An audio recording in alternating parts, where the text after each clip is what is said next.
So we're going to start with the first one. I'm going to give you guys a minute to read it. So take a minute, read the first question, and drop your answer in the chat. 1, 2, 3, or 4, whatever you think. I'll give you 60 seconds.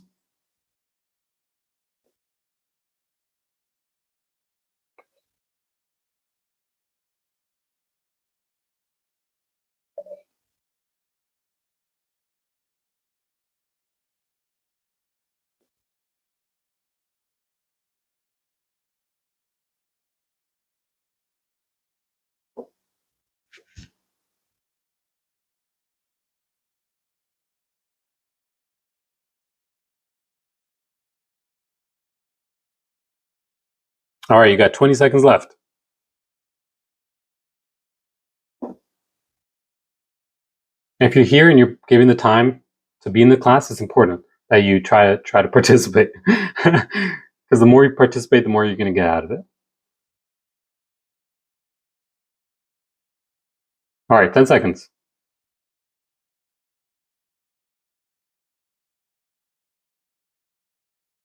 All right, if you're still reading the question, drop an answer. I've one answer so far. It's not that difficult. You can give a guess if you don't know. All right, there we go. Okay, cool.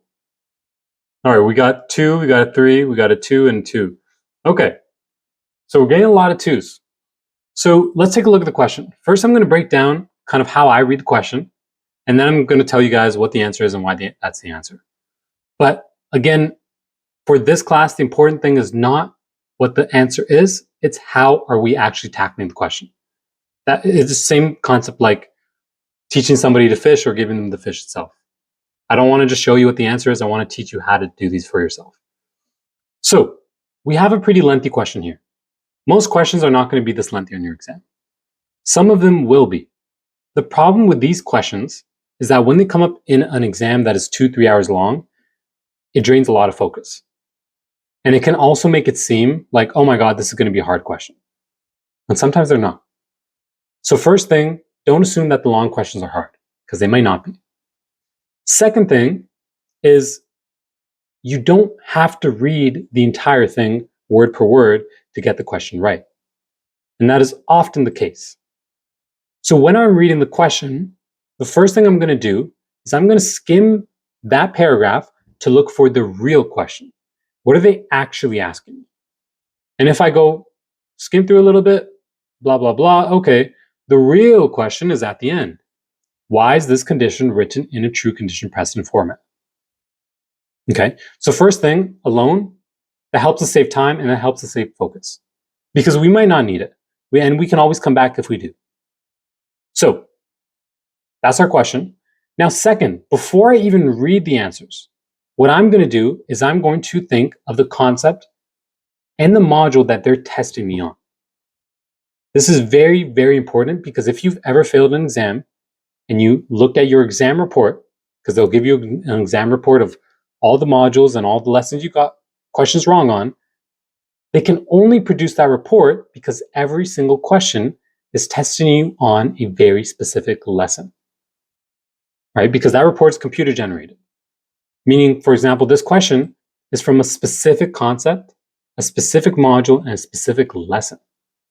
The more you're able to identify that ahead of time, before reading the answers, the better position you're in because your brain is going to do much better at remembering that information in that module. Versus if I just read this and I have no clue what module it's from, now I'm a bit lost. I'm going to be thinking of like things from module, like let's say this is course 2. I'm going to think of things from module 14, like the agreement of purchase and sale.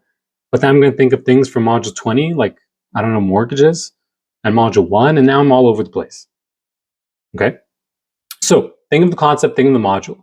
For here, at the very least, we know true condition precedent has something to do with conditions and clauses, which has something to do with the APS. And you can even go a step farther. You can even remember, okay, APS is 14, modules 14 to 16. That just helps you get a little bit more organized for the question.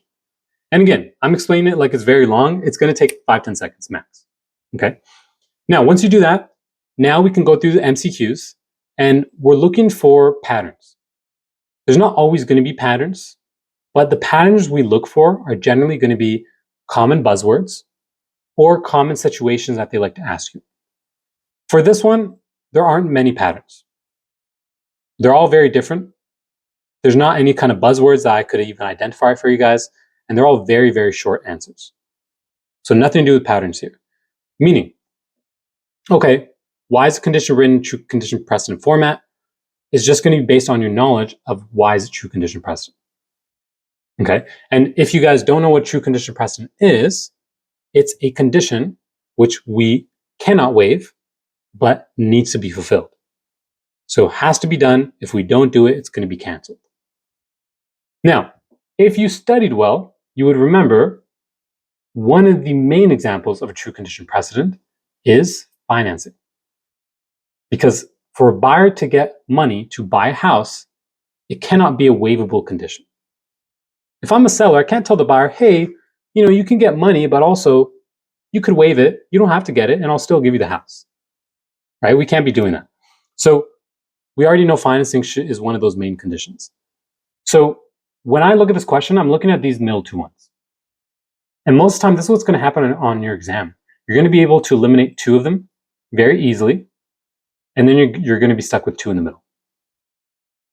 Once you get stuck with two in the middle, you have to be very detailed focused, word by word. A lot of people don't realize they're just skimming the question. They're skimming the answers. We can skim this, that is fine. But for these, you have to be detailed now. So if I look word by word, the mortgage assumption requires approval by the lender. When I read that, I'm asking myself several questions. Mortgage assumption, what do they mean by that? Is that a concept, or are they saying that somebody's assuming somebody else's mortgage, right? And then if I go back here, I can see, oh, okay, it doesn't say anything about a mortgage assumption. So now I'm asking myself different questions about it. Second, requires approval by the lender. Now I'm going to ask myself, does the assumption require approval by the lender? And does the lender need to be involved? So you're trying to be very detailed. And again, this isn't going to take more than 20, 30 seconds. You're not actually doing an essay on this. You're just going through it very quickly in your head. Financing condition is a law written in a true condition precedent format. So a few things I'm asking. The statement is, a financing condition is a law. That's the first statement. So you question that statement. The second statement they make is it's written in true condition precedent format. So you question that statement as well. You're looking for the statements they're making. That's how you break down the answers. So the statement here is it's a law and it's written in true condition. Like I said before, it is written in true condition, but is it a law? Probably not. Right? A law is like an actual government law. So these are not laws. These are enforceable, but they're not going to be laws. They're conditions. And so for this one, mortgage assumption requires approval by the lender. That's going to be written in true condition precedent format. And again, you still need knowledge about it. What is the mortgage assumption? And do they even need approval? Which they do. But by eliminating the reading, because again, if I eliminate this whole thing, I didn't even read that part, you can still answer the question. And that's what I want to focus on here. You don't need the entire question to answer. And I'm not saying you should just skim every single question, but I am saying you should try to focus your attention where you need it to be and not where they try to put it on. Because they will give you details that you don't need. And this was a good example of details that you don't need. Okay? So number 2 is the right answer for this. So great job. I think most of you guys got it. But focus on the concepts. Focus on the premise of how do we actually answer the question. All right. Number 2. I'll give you guys, again, 60 seconds. Read it and then tell me what your answer is in the chat.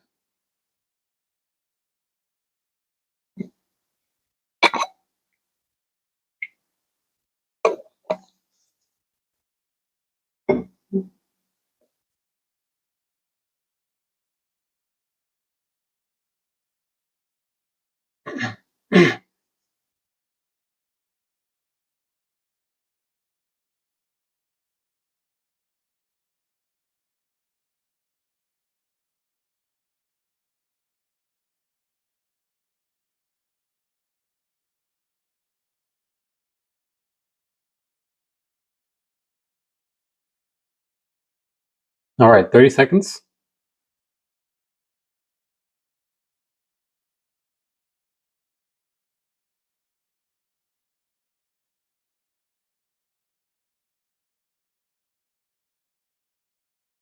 All right, 10 seconds.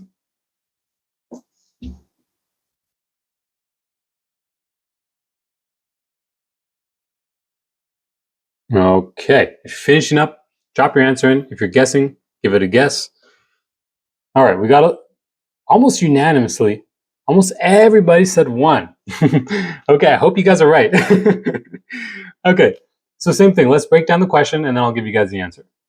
So for this, we're going to apply some of the things that I just told you in the last question. First step was, again, we can skim some of the question. We don't need the details all the time. And second, we're going to look for the concepts. We're looking for those modules, those concepts, those lessons. So I'm looking for, again, the real question. So blah, blah, blah, blah, real question. Okay, what must a salesperson do with this information to comply with the code of ethics? Okay, this information, so I need a bit of context. So when I read the situation now I can go back. Okay, a visitor to an open house tells a salesperson they're willing to offer this much of the list price with no conditions, blah, blah, blah. They want to ask if they can make a deal. And now, when I'm thinking of the concept, I'm thinking of, okay, code of ethics. How do we deal with sellers? How do we deal with buyers? So I'm going to start ruminating in my head as I transition to reading the questions. I'm thinking about, okay, what does the realtor have to do and what's their job in this situation? Now, with my experience doing questions, and you will get better the more questions you do, I know that since they're telling me that the visitor is telling the salesperson that they're willing to offer, I know verbal doesn't stand in real life. So that's something that's piquing my interest. I'm going to read the answers here first. So asking buyer to put writing details in writing, conveying the message to the seller immediately, recording the ID and discussing the offer, or recording the verbal offer. Now, after reading this, we know, okay, my suspicion was right. They're only focusing on the part that is it okay for the visitor to tell the listing salesperson, or does it need to be in writing? Meaning, this 8% thing that they're talking about with no conditions has nothing to do with the question. And if we didn't do this kind of skimming part, we would have read it and we would have been like, okay, 8%, no conditions, and you hyper focus on that. And it kills you. It kills you question after question on the exam.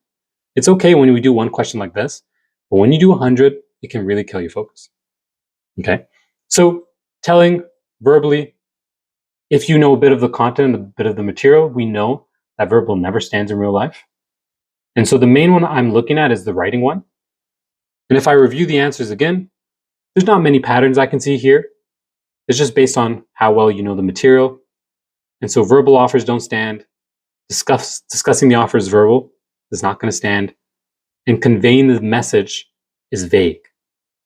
Conveying message should be in writing, but it doesn't say that. So I'm not going to choose that. Okay, so the answer is number 1. Good job.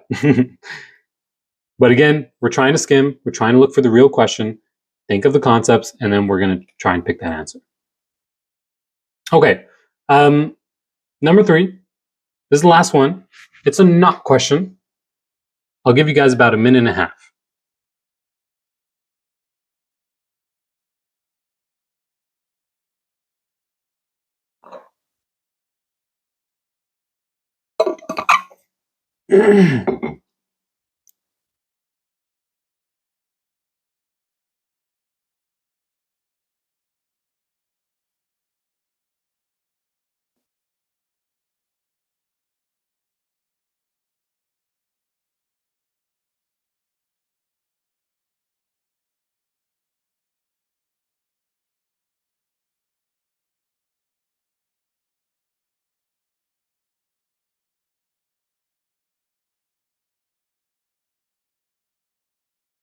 Okay, 45 seconds.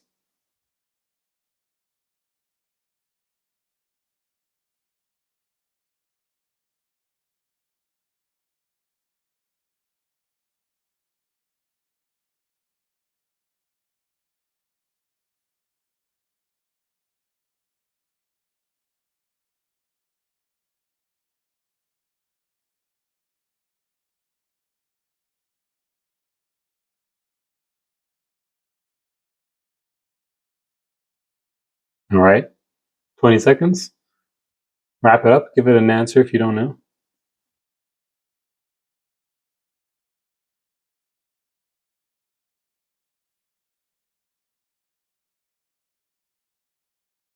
All right, 5, 4, 3, 2, 1. Okay, let's take it up. So we got a bunch of 4s, and I think 1, 2. Yeah. So almost everybody said 4. Okay. So with this question, again, I can do a little bit of skimming. So I'm first going to look at this. When searching for properties that meet the buyer's criteria, what is not an appropriate characteristic the salesperson should consider? So now I look, okay, I need to know the buyer's criteria, and I need to know, what I should consider. So of course, in this situation, I'm going to have to read this part. Although, like we saw before, we don't always need to do that. However, I want to say one thing. Not questions are becoming more and more applicable for all exams. C1, 2, 3, 4, and the Sims. And not questions are difficult because they are the opposite of what we're used to doing with our brains. A lot of times when people go through exams, they'll have like 5 or 6 questions which you're trying to find the right answer. And your brain is accustomed to it. It's like, okay, that's wrong, that's wrong, that's wrong, that's the right one. Not questions are so hard for us because they're asking us to do the opposite thing of what we're used to doing, and they will throw not questions randomly in between the other questions. So your brain is initially going, okay, what's the right answer? What's the right answer? And then it's asking, oh, what's the wrong answer? And that's when people mess up. Okay.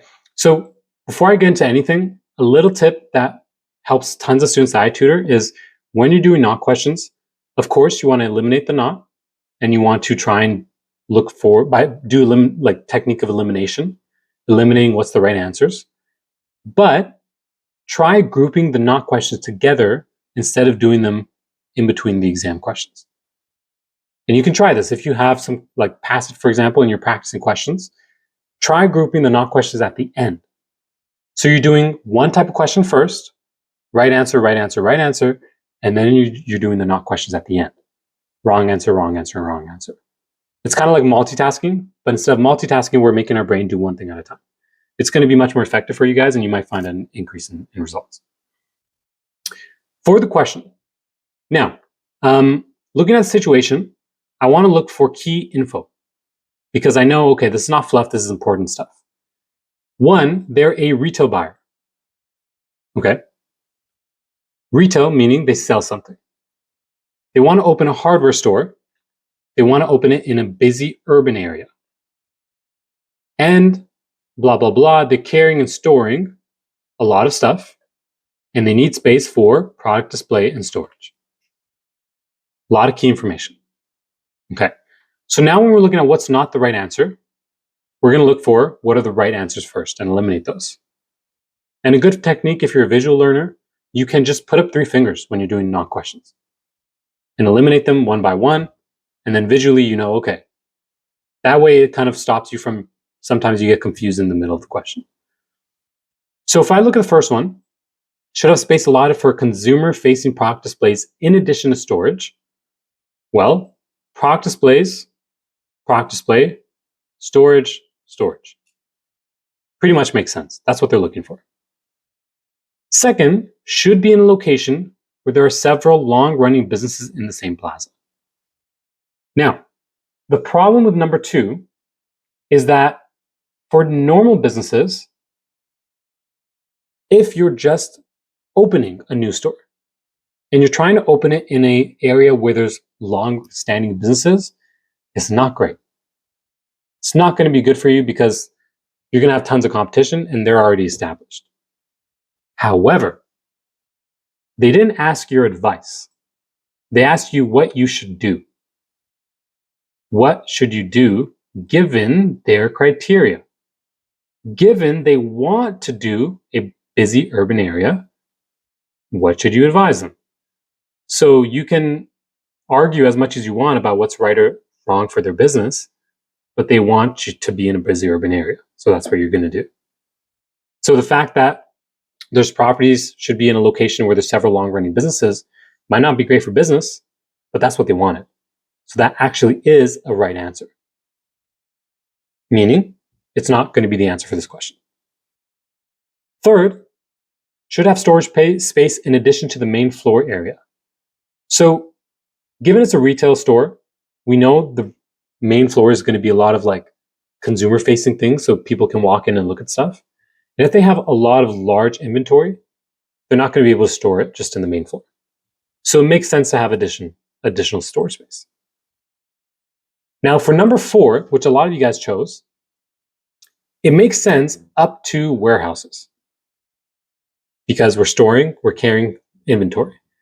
However, office is what doesn't make sense because it's a retail buyer and we're storing things, and offices is a completely different use for a building.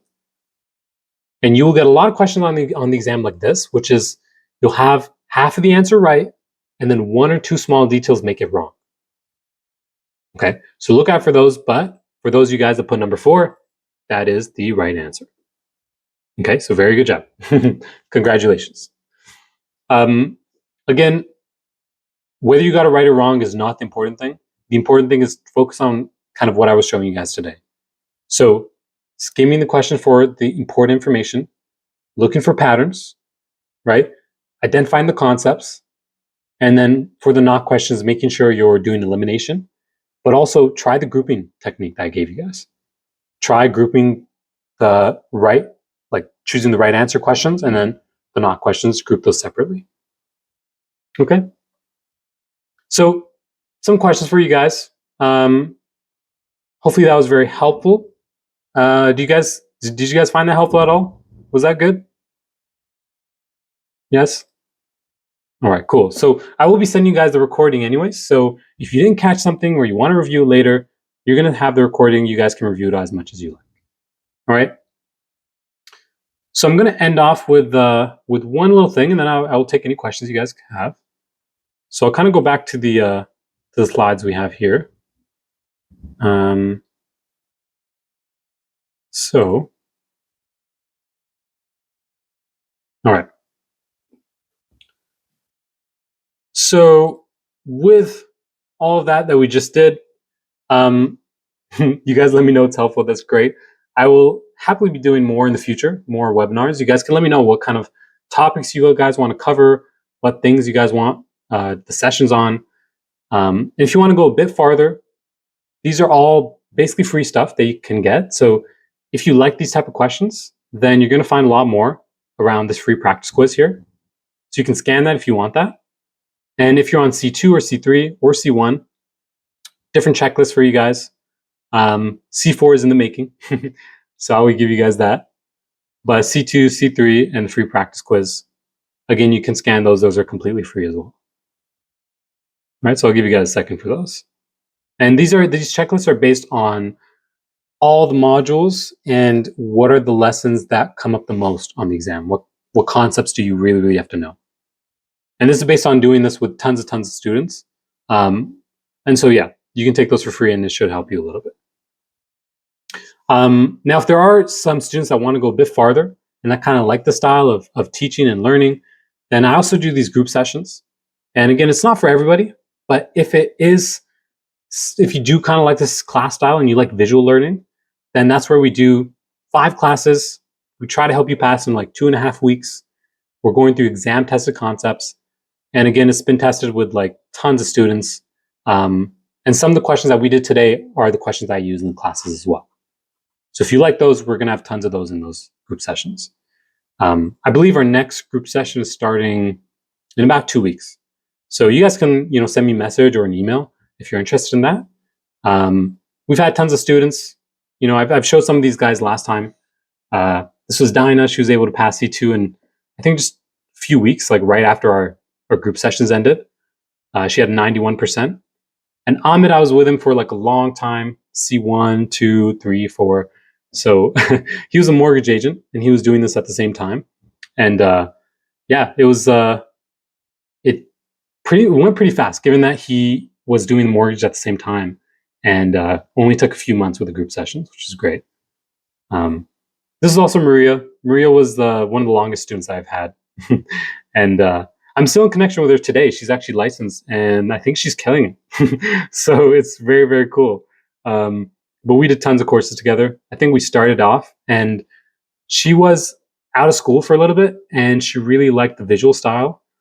And again, everybody has a life, so commitment is very hard.